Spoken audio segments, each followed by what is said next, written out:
Assalamu alaikum. My brothers and sisters, the 10th of Muharram every year sees a dispute among members of the Ummah.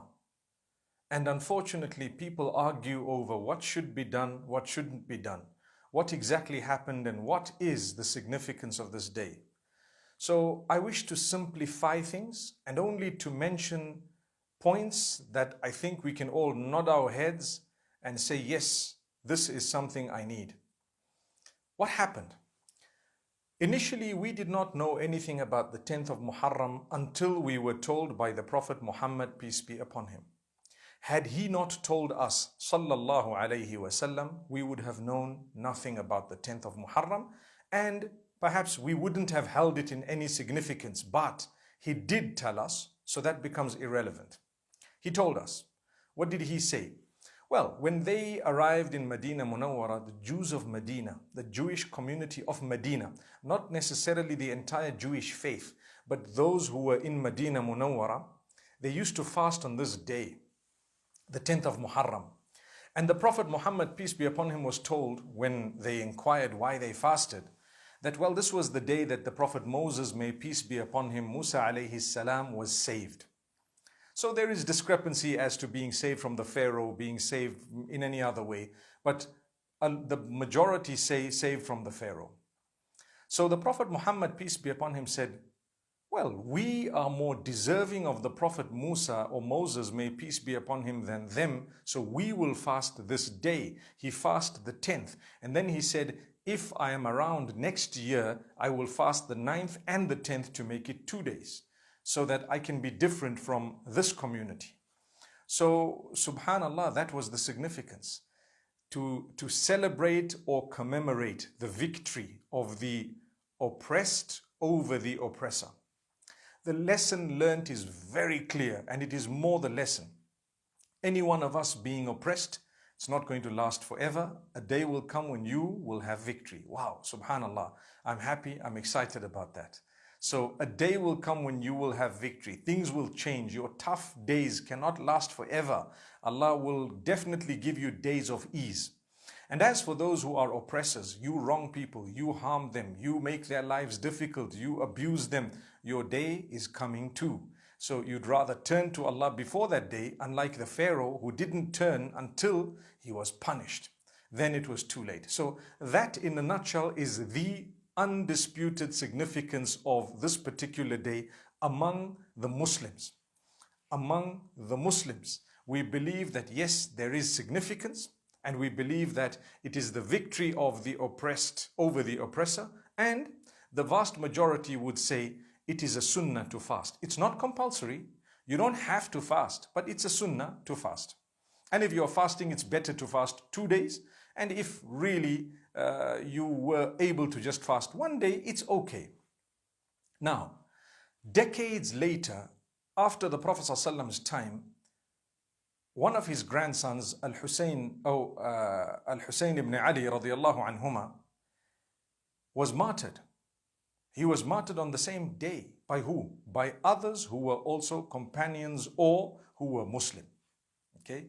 They said the Shahada. They declared themselves as Muslim. They read Salah. But the hypocrites made them fight. And I'm simplifying this for the lowest level of understanding. So here you have two groups of Muslims, and the hypocrites made them fight each other until they murdered each other, which resulted in the murder or the martyrdom of Al-Hussain ibn Ali radiyallahu anhuma. One of the greatest of the companions of the Prophet ﷺ, Al-Hussain ibn Ali radiyallahu anhuma, the son of the fourth Khalif of Islam, the son of the cousin of the Prophet Muhammad ﷺ, but primarily the grandson, the son of the daughter of the Prophet Muhammad sallallahu alaihi wasallam.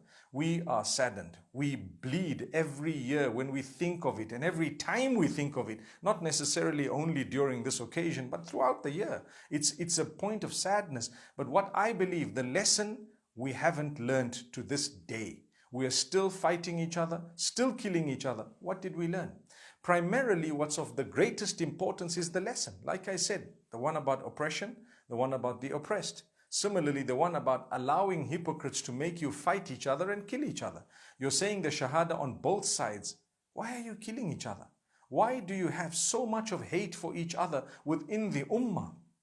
That is something we need to remedy.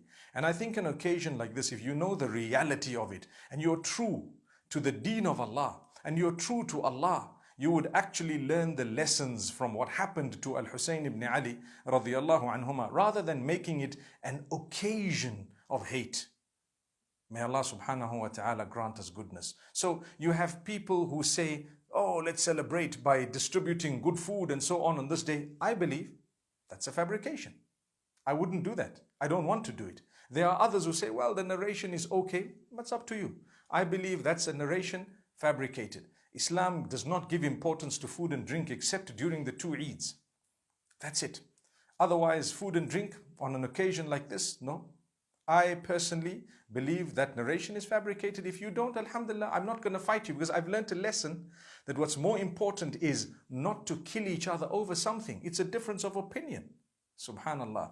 However, there is the other side of the coin. People who are so saddened and they believe you cannot get married, they believe you have to wear black, they believe you have to beat yourself, etc. That also is a fabrication. To me, that's a fabrication, because you're missing the whole point. The whole point was something happened in the history later on, after decades after the Prophet Muhammad ﷺ, and we didn't learn a lesson from that.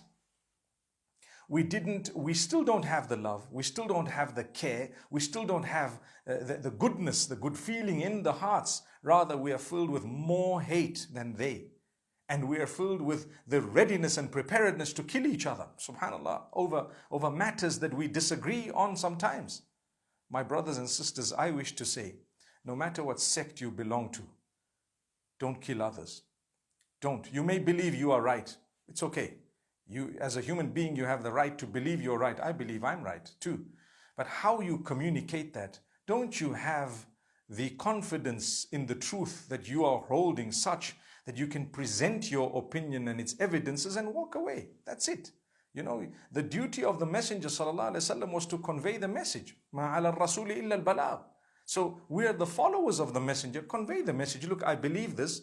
I've given it to you, and I believe we should actually learn a lesson which is more important than anything else. For me, the significance of the 10th of Muharram primarily is that of the victory of the oppressed over the oppressor and oppression, the story of Musa alayhi salam and the Pharaoh, and perhaps the fasts that come in the Sahih narrations. And thereafter, what happened in history is a lesson. It's a lesson. We don't really draw the lesson. We don't really take heed. And still we make a big noise during this occasion, and we actually defeat the entire purpose of whatever happened. May Allah grant us goodness. I want to call on you all, my brothers and sisters, while you're doing whatever you believe you have to do, to understand we are one ummah, come what may. No matter how much you feel that the other man who's saying Ashhadu an la ilaha illallah wa ashhadu anna Muhammadan Rasulullah is a deviant, he has said that shahada, and who knows, that will come to his rescue by the will of Allah subhanahu wa ta'ala on the day of judgment. May Allah forgive me. I thought really I would mention this. I'm in no ways belittling anything that happened on this day.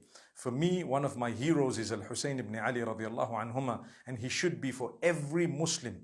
The family of the Prophet Muhammad, peace be upon him, should be more important than our own families and ourselves. Indeed. But what's the lesson we learned? That's the question. Do we still go around falling into the trap of the same hypocrites who make us hate each other, fight each other, kill each other, while we belong to the same ummah? Can we not respectfully, in a very dignified way, express what differences we have and refrain from swearing each other, calling each other dirtiest of names?